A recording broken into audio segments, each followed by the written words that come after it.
Well, hello again, mi guapas gentes de libertad.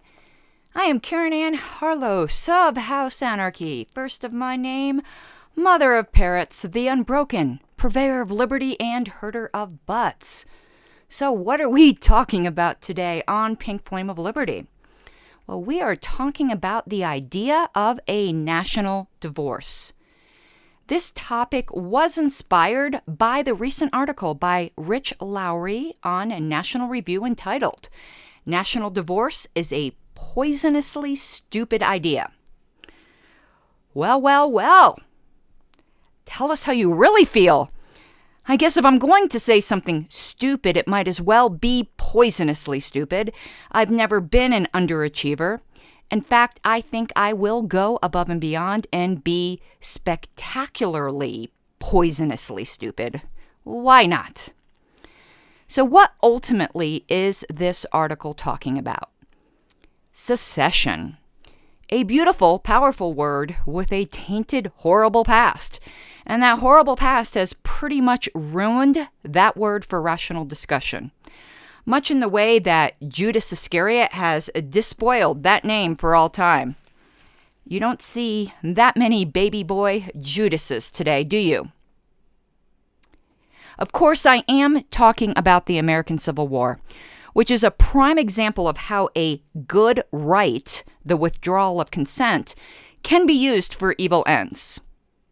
Protecting the institution of chattel slavery. Now, we can try and paper that over with niceties and euphemisms such as, oh, this was all about states' rights. But what right was foremost in their motivations? The alleged right to own other human beings. And not even all the cheap perfume and all the French brothels can ever cover that stench of that evil. So what is the basic definition of secession? Wikipedia defines it as the withdrawal of a group from a larger entity, particularly a political entity. And I'm going to question that definition. Why just a group? Why just a group withdrawal? Do groups have rights that the various individuals in the group do not have? Is there something about banding together in numbers that confers additional rights? Absolutely not. The group does not have the right to do anything that any of its individual members cannot do. This is, in fact, the fatal flaw of democracy and nearly every socio-political system. Happening to be in the majority does not amplify your rights. No means no, even if the no is in the minority, even if the no is in the minority of one person. With this in mind, I think we can simplify the idea of secession as the withdrawal of consent. Consent is, in fact, the foundation of freedom, as we talked about last week. In the Declaration of Independence, for instance, which says to secure these rights, governments are instituted among men, deriving their just powers from the consent of the governed. The Declaration of Independence is the original consent culture. So can this consent be from most of the governed? From the majority of the governed? No. Consent is an individual right derived from the fundamental fact that each person owns their own body and their own lives and have the inherent right to be free from aggression and coercion as long as they are not infringing upon the self-ownership rights of others.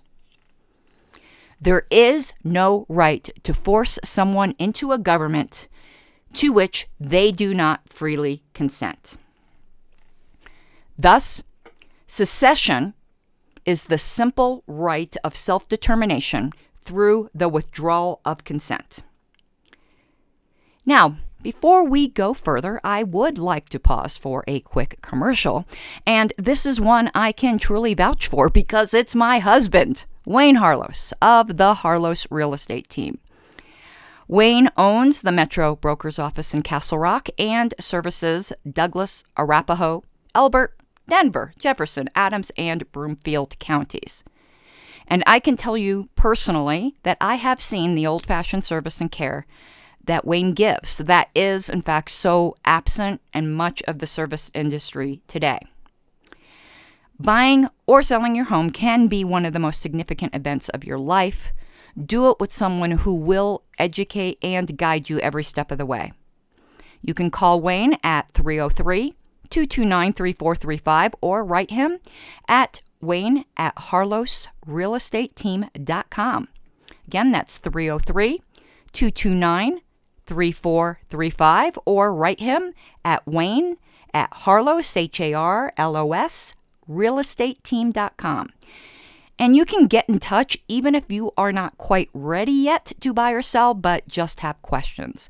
Wayne is fantastic about that. And I'm not saying that just because I'm married to him. Okay, now, and what kind of voice was that? Back to our topic. As mentioned last time, I am an unabashed, unashamed Big L Libertarian, an advocate of the Libertarian Party. The only party in this country that stands for all of your freedoms, all of the time, no exceptions. Now, secession is a foundational plank in the platform of the Libertarian Party of Colorado, of which I am secretary, and the aforementioned husband, Wayne, is chair. In fact, the family that politics together stays together, at least when their politics are at least similar enough that they're not murdering each other, I suppose. So this is a plank in the LP of Colorado platform. It's entitled Self-Determination. We recognize the right to political and personal self-determination, including, if necessary, secession. Exercise of this right, like the exercise of all other rights, does not remove legal and moral obligations not to violate the rights of others. Now, this entire view is grounded in the libertarian view of the supremacy of the individual. And I will read again from the LPCO platform. Individuals own their bodies and have rights over them that other individuals, groups, and governments may not violate. Individuals have the freedom and responsibility to decide what they knowingly and voluntarily consume, and what risks they accept to their own health, finances, safety, or life. Individuals must be free to make choices for themselves and accept responsibility for the choices they make, provided those choices do not violate the rights of others. Our support of an individual's right to make choices in life does not mean that we necessarily approve or disapprove of those choices. Now, that last part is critical for us to meaningfully examine Rich Lowry's arguments. So let's regroup. Secession is simply the right to exercise revocation of consent to a political structure. The right itself is a neutral right. The exercise of it can be good, bad, or neutral. Lowry makes the claim that sections of the country deciding to divorce, to withdraw their consent, is poisonously stupid. So let's look at and interact with his points. And let me first draw out the obvious libertarian problems if we were living in a perfect libertarian world. And we can outline some principles that can help guide us towards greater freedom in an unfree world. So let's say Texas wished to secede. Well, Texas is an abstraction. Texas can't do or want anything. Only individual Texans can. So the quandary is that not all Texans agree to the present arrangement, and not all would agree to whatever change may be proposed. Because there is no immaculate way out of this cesspool of coercion that is the modern state. But no one has a right to have an imposed government, and the clearest path to greater individual autonomy is localization. Local government is, at least in theory and usually in practice, more knowledgeable and invested in local needs and issues, with more flexibility to address. And ultimately, it is easier to overthrow a local tyrant than a distant one. So despite the obvious consent issues, no matter what path is chosen, this will always exist as a problem with the starting point we find ourselves forced upon us. So localization is on average the most freedom-honoring choice, and it is the one that's most likely to lead us on the path of finally resolving the right to secession and full consent right down to the individual. Is this an idealistic vision for the future? Absolutely. Lofty ideals are the only things that people will go to the stocks for. People do not go to the stocks and take chances for milquetoast pap. And that is one thing I will never offer you. All right, fellas and gals, remember that I do want your comments and suggestions. There are no live comments today because this is actually pre-recorded since I am in Orlando, Florida today as one of the mystery guests. I'm giving it away to you now, but I suppose it's already will be given away any moment now. One of the mystery guests at Tom Woods' 2000th episode extravaganza, and I'm just dying to know who Michael Malice's mystery guest is. But you can always write me at pinkflameofliberty@gmail.com. I do always want to hear from you. And please do check out my other Liberty content at my YouTube channel at youtube.com/pinkflameofliberty. And if you would subscribe and share with your liberty-loving friends or even your liberty-curious friends, it would be so much appreciated. And if I have whet your appetite for greater liberty, please check out the Libertarian Party of Colorado at lpcolorado.org. We would love to speak with you and explain to you the principles of liberty in much greater depth. All right, I will see you on the other side of this station break. So welcome back, and I wanted to invite you to become an advertising partner on my show. Rates are reasonable, and I would love to help you promote your product or business. Get in touch with me at pinkflameofliberty@gmail.com. Okay, let's continue with Mr. Lowry. He says that quitting on America should be unforgivable. Now that is quite the guilt trip. Why should it be unforgivable? We didn't choose this arrangement, our ancestors did. How is it unforgivable that some people happen to disagree? Let's consider this statement. Quitting on King George in Great Britain should be unforgivable. Is that persuasive to you? It certainly isn't to me. Anyone saying that would be rightly laughed out of the country. So, does he give any substance to back up this emotional appeal? No. He simply asserts two things, or one sentence with two ideas in it. Divorce usually isn't a good idea, particularly when together 250 years. Let's take the first as a given, but the key word is usually. Divorce usually isn't a good idea, which means that sometimes it is a good idea. In our own lives, I'm sure we've seen many instances where divorce was not only a good idea, it was the best idea. It was the only viable option. A fellow libertarian recently said to me, "The last time you saw me, I was married. Now I'm happy." So what are some signs that a marriage needs to be dissolved? Emotional abuse? Yeah. Physical abuse? The classic irreconcilable differences? Infidelity? Abandonment? Whether it was a shotgun marriage, so a marriage of coercion or dishonesty? I think that's a pretty decent and non-controversial list. Do these signs exist between the federal government and any states or regions, or even within any states? Absolutely, I don't think anyone can deny that. Is the argument that this is a 250-year-old marriage, does that make it more convincing? Not at all. A marriage gone irretrievably toxic is just as broken at year 10 as it is at year 250. And this is exasperated by the fact that this particular marriage was formed under a marriage contract that all parties were supposed to adhere to. And the fact is, that has utterly failed to happen. And the breach of that marriage contract is another valid reason for divorce. Who can dispute that the Constitution has been torn to shreds, that we live in fear of even more rights being taken away, and a classic case of, I have altered the deal. Pray, I do not alter it further. Our right to bear arms has more asterisks than a manic typesetter. Unreasonable searches and seizures, hello, Patriot Act, NSA, civil asset forfeiture, TSA, shall I go on?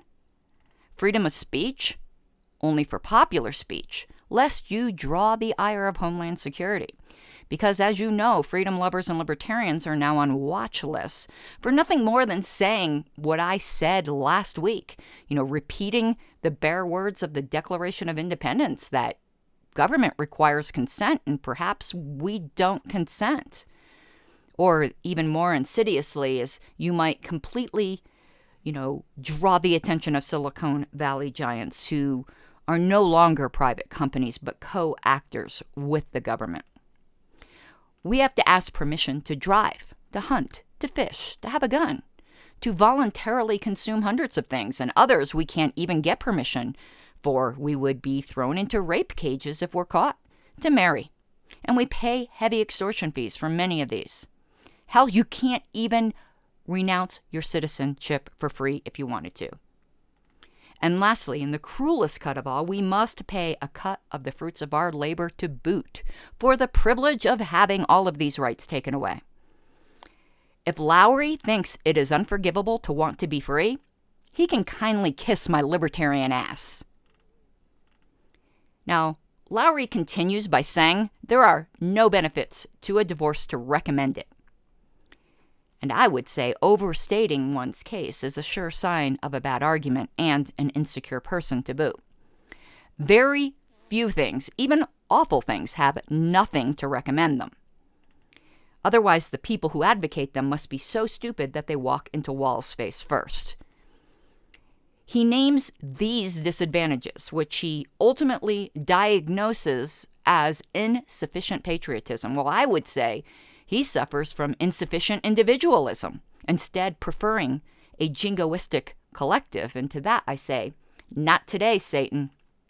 So he names these particular disadvantages. 1, less power and no longer a world empire.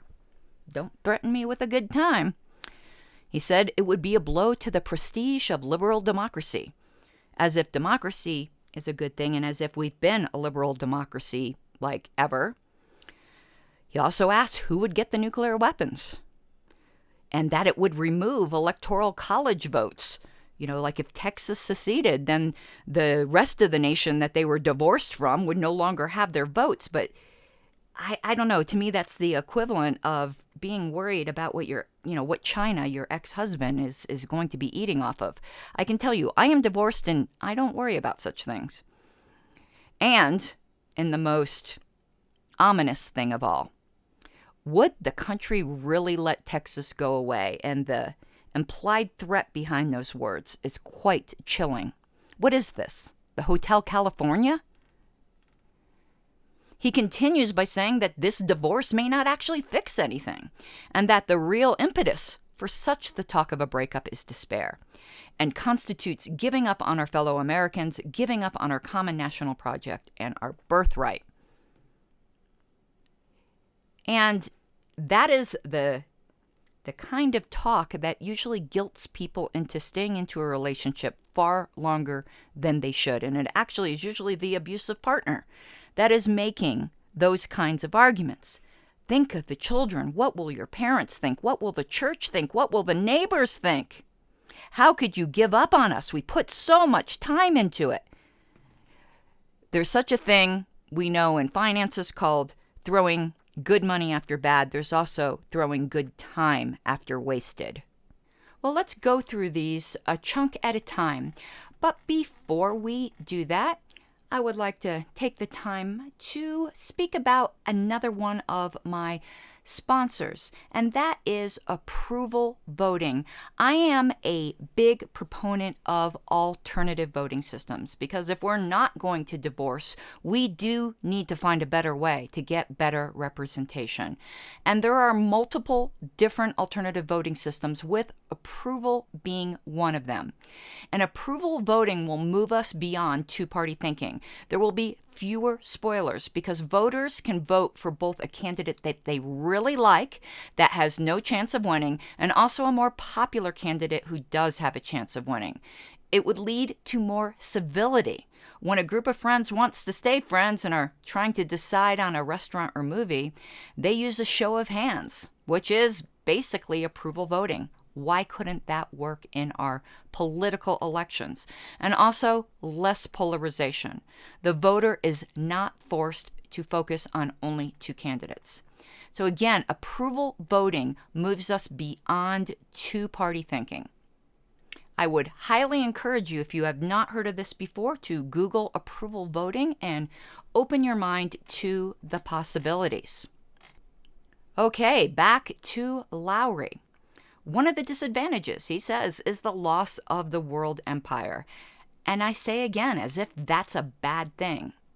Being a world power has been, in many ways, a curse on all of us. Think of all the sons whose bodies were claimed by the state by force through conscription to go die in Vietnam. And today, even though it is quote-unquote voluntary, our sons still feed the war machine through promises of college and other benefits that particularly preys upon the poor and turns them into proverbial cannon fodder. He seriously says, but if we do this, Russia and China will laugh at us. Well, that settles it. We must subjugate our freedoms to the possibility that the other kids will laugh. Maybe instead of laughing, we would lead the way in similar breakups. There is nothing sacred about being large. In fact, largeness is incompatible with real human relationships. Thus the saying that 100 dead is a tragedy while 100,000 dead is a statistic. Our monkey brains are just not cut out for that. Largeness is a way to control and dehumanize. He does raise a valid point that economic power makes all of us better off. But it's not a given that multiple trade zones will necessarily leave everyone worse off. But in any event, my freedom is not a bargaining chip for better economics to be frittered away for the benefits of others if I don't deem it worth it to me. And the fact is, we haven't had a free market since, well, forever. Maybe we could finally get one or two. And as far as the loss of prestige of liberal democracy, now that's on our shoulders. Perhaps the time of the death of liberal democracy has come. I can just hear the loyalists whinging about the death of hereditary monarchy. Democracy has become a sacred cow. And while you may prefer that to something else, doesn't make it sacred any more than saying I would prefer to get shot rather than stabbed makes being shot just, a wonderful thing. And his invocation of Abraham Lincoln doesn't help his case, as Mr. Lincoln, President Lincoln, was a definitive blow to federalism that began the inevitable decay to what we have today. When you will sacrifice anything to keep the country together at all costs, that is a problem. And just like the South wanted to fight the Civil War over slavery, Lincoln wanted to keep the country together, and he didn't care about the black people. It wasn't about the slaves. They were just another pawn. On both sides, human pawns. And all right, as we are heading back into the break, I remind you, I would love to hear your comments, thoughts, show suggestions, whatever you might have in your mind. You can write me at pinkflameofliberty@gmail.com, and you can also get in touch if you would like to also be a sponsor and advertiser on this show. The rates are reasonable, and I would thoroughly enjoy promoting your product or company. Okay, let's continue this discussion on the other side of the break. Lowry asks, how would it work? And that's a good question. And I don't have a good answer because I don't think we can know until it happens. Fear isn't a good reason not to move forward because you can't centrally plan liberty. Again, to invoke another saying or another trope, a camel is a horse designed by committee. And he has a very atomistic view that this is only about a division between red and blue, as if those are the only 2 points of view that matter or that exist. And I'm over here waving, going, hello, libertarians exist. And I'm sure the communists are going, hello, we exist. There are a lot of different points of view in this country other than his very narrow duopoly of red and blue. The arrogance of thinking that is just amazing to me. It's like acting like the only sodas that exist are Coke or Pepsi. The others might be smaller, but they exist. And now we are on to Lowry's most humorous question. He asks, but who will get the federal government? Take it, please. Yes, seriously. Listen, dude, if you want it, you can have it. Get that thing away from me. Though he does raise a very legitimate question about the nuclear stockpile. Who gets that? Well, probably whoever's land it's on. Or perhaps we can be really lucky and leave that specter entirely behind us with nobody wanting it. Or are we actually suggesting that we would be held hostage by our own nukes? Oppenheimer laughed. But his last comment is the most ominous. And I quote, would the rest of the country really be willing to watch a state of 29 million, and he's referring to Texas, that represents the 9th largest economy in the world to go its own way? Well, here's my question to him. Are you suggesting force? Is it you either love me or no one else? Or else, I guess is what I'm trying to say. If I can't have you, no one can. If Texas wants to go, we need to let them.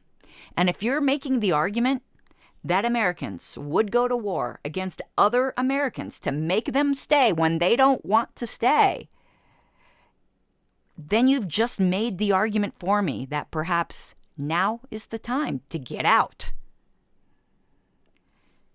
But I'm going to quote one section that shows he entirely misses the point, as I think most non-libertarians do. He says, meanwhile, red state secession might not actually stem the cultural tide. Would the college professors in these places be less woke? Would the newsrooms be more conservative? Would people in that state stop using social media? There is only one reason we even care about the woke or about the conservative or about this or about that, about any of these divergent views. And that is because everyone is scrambling for the government gun to force everyone else, because they think if they don't pick it up, someone else will. It's a basic case of Stockholm Syndrome. Nobody wants to give up that gun. Until we challenge that presupposition, the cultural tide and the cultural wars will never be over, no matter who is on the ascendancy. It's no better, I hate to tell them, when the conservatives are on the ascendancy. The minute we take violence off the table, the cultural wars will end, and people will simply resolve into their voluntary communities, as people are wont to do. This war, this battle, these cultural differences are only so vicious because force is on the table. And force will always be on the table in the system we now have. Because the federal government is like an evil genie that will never be forced back into a small government bottle. Ever. And we will be subjected to constant streams of entitled, elected thugs in fancy suits, thinking that they somehow have the right to forcefully rule over others. And most of us never question it. I didn't question it for the majority of my life, but I can tell you that once I understood the utter and absolute illegitimacy of political forceful authority, I can't even watch politicians anymore without wanting to scream, "How dare you? And who do you think you are?" I just get all lathered up and indignant. Without localization, I dare say without a planned national breakup, we are heading for far worse. Staying where we are, staying on the path we are on now, and it having all turn out okay isn't an option. I know Larry wishes it would be, but it's not. That's a fantasy. You might say what I'm saying is a fantasy, what he's saying is a fantasy. So without localization, without the planned national breakup, I'm repeating what I said just to drive the point home. We're heading for far worse. And what is far worse? Ever accelerating totalitarianism that destroys every shred of what we were until we simply fall apart into chaos with absolutely nothing left to salvage. A breakup of one kind or another is, it seems to me, inevitable, either by choice or by the inevitable fate of totalitarian collapse. And we might as well consider it while there is still something left to save. And perhaps, maybe just perhaps, the plans and talk will prove me wrong and put the fear of the people back into the politicians, where it belongs. And perhaps, hope against hope, that genie can be shoved back in the bottle if we take back our freedom and power. Like I've often once said, there's no force more powerful than laughter. If all of us just stood up and pointed at the government and laughed, it would fall apart within the space of a laugh if we all did it. But in any event, leaving things as they are simply isn't an option. Putting our heads in the sand will not change that. It will only give us sandy heads. But I'm going to take a back step here and give perhaps another way.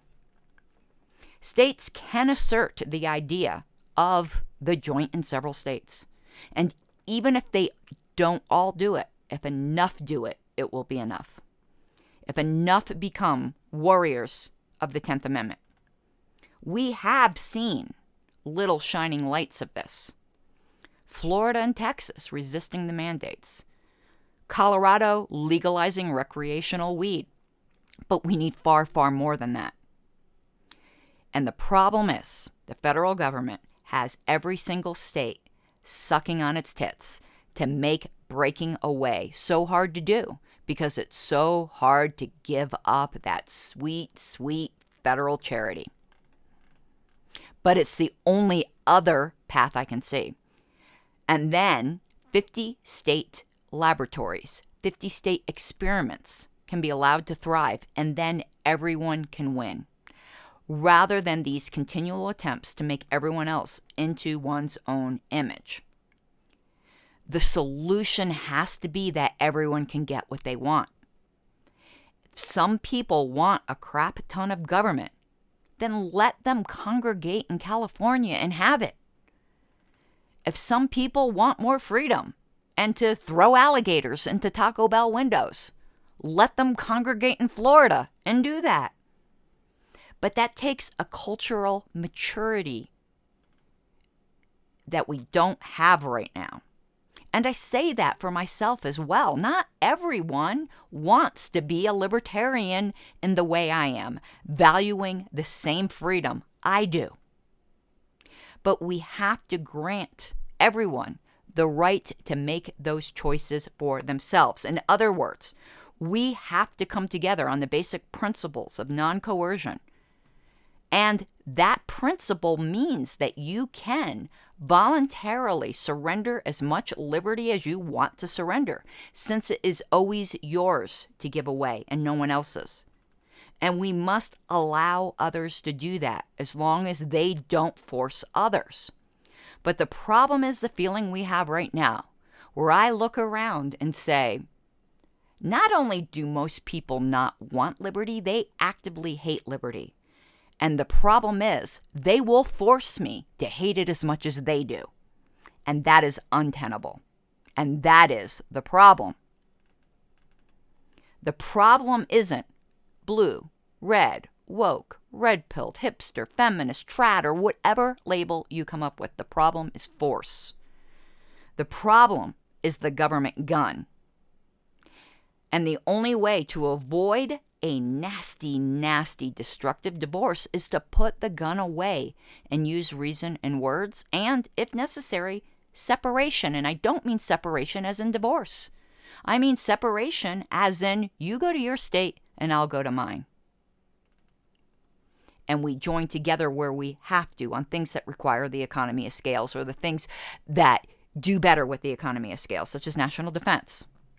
And I do firmly believe that is the next step in human political evolution, the recognition of our inherent negative rights and allowing all the freedom to be voluntarily unfree or voluntarily absolutely crazy free, with the only prohibition being aggression against others.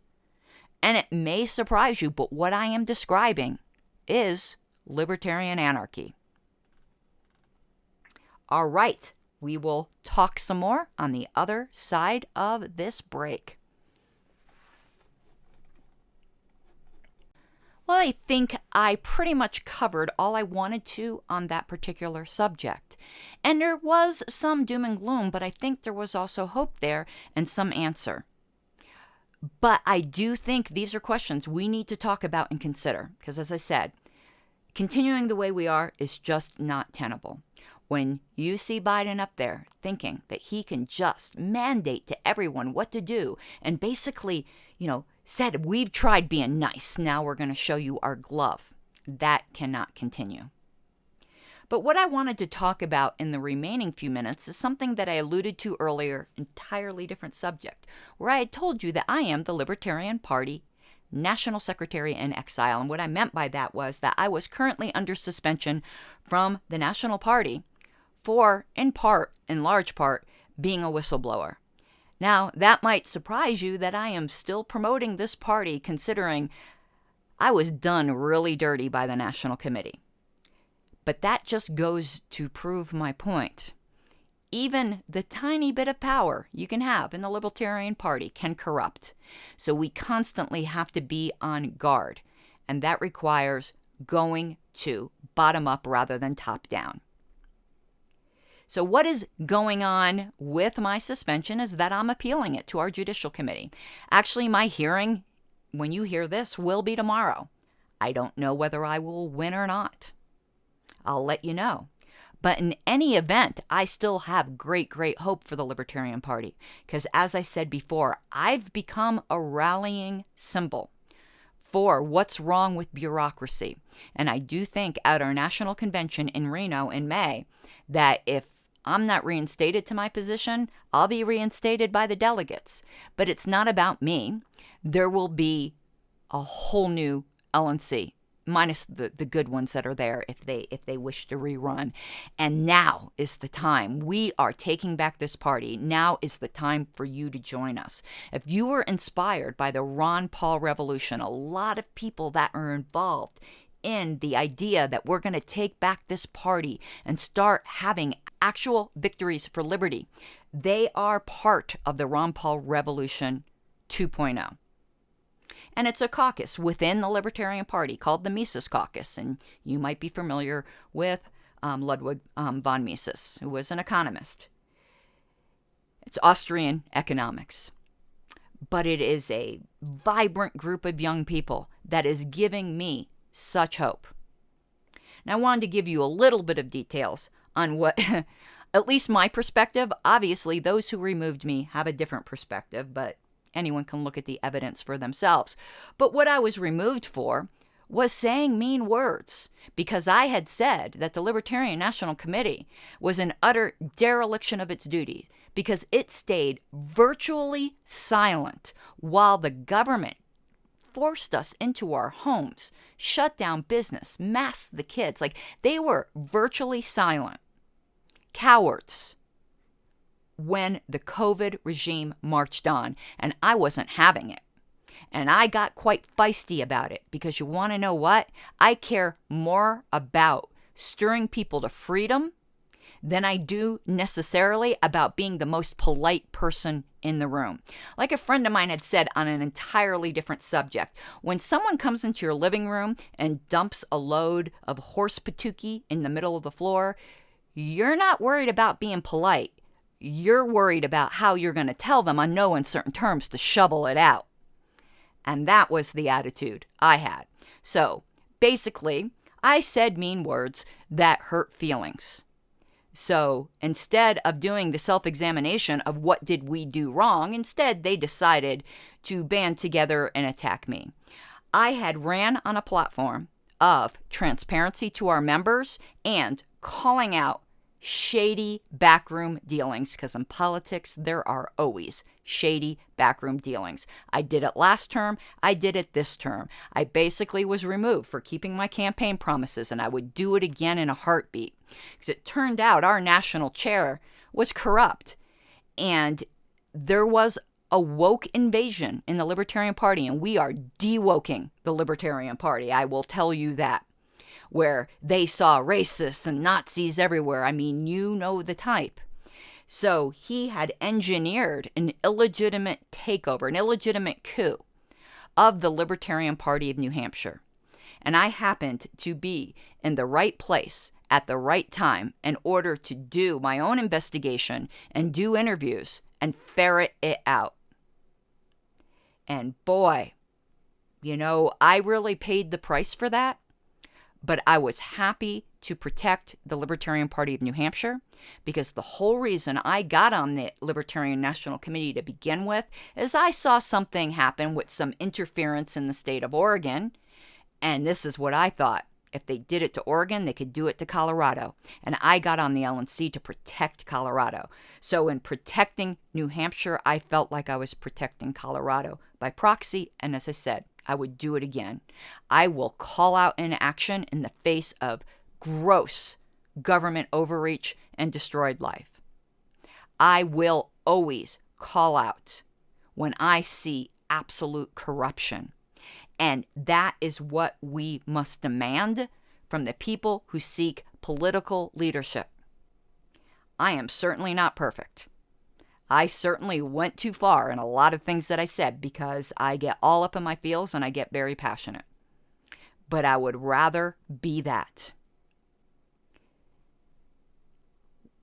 I had said, the only thing I have is my integrity. I have to go in the bathroom at night and look myself in the mirror before I lay myself down to sleep. Pray the Lord my soul to keep. I think we all remember that prayer when we were little. Oh my God, that was so creepy. Mom, why did you do that to me? I was always so worried if I should die before I wake. Why would you do that to little kids? But that and subjecting them to Old Yeller. I think I have PTSD from my childhood from that weird prayer and Old Yeller. But isn't that true? The only thing we actually do have is our integrity. So I am, of course, you know, it's not nice to be publicly humiliated in front of the whole nation when you're a national officer and be removed. But being removed for the right thing, and the fact that we have people in our party proud to do that, is a sign that the liberty movement is alive and well. And I once again, invite you to it. There is not liberty in the two old parties. You may think the best way to affect change is through the Republican Party. And you may think, I don't want to join with the Libertarians because they can't win. Well, they can't win because everyone keeps saying, I don't want to join with the Libertarians because they can't win. Do you see the catch-22 that we are in here? Just like I said, if we all stood up at one time and laughed, freedom would be here tomorrow. If the true freedom lovers came to the only party, and I'll give you an example of how we are the only party that honors freedom we could make such a change. But let me give you an example. A lot of conservatives will say they're for gun rights. But meanwhile, Trump was willing to ban bump stocks. You don't capitulate. You do not capitulate on rights. Never. So the Libertarian Party platform says we call for the repeal of all gun laws.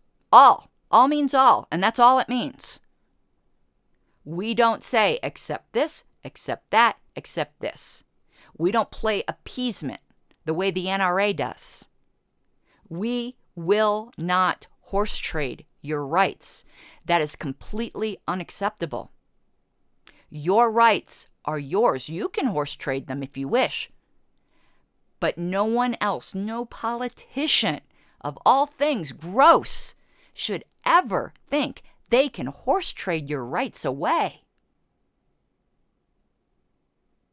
And anytime you hear a politician doing that, they should be in fear of getting tarred and feathered and ran out of town. And don't you dare do that to other people to think you can horse trade their rights. And if only we did that. Those are, to me, that is the only point of view that is actually respecting of the image of God that exists in every human being. My libertarianism comes very strongly from my Christianity because I do look at every man and see the image bearer of God, which causes me to respect and honor their inherent rights and their free will, even if they choose to use their free will in a way that I do not approve of. What kind of big head would I have to think that people have to use their rights in a way that I approve of? I would have a head so big that I wouldn't be able to fit through doorways. It would be the size of the Goodyear blimp. So, as always, I will likely end every show with a call for you to move towards radical freedom. All radical means is going to the root, going to the pure essence of it. Doesn't mean crazy. It doesn't mean out there.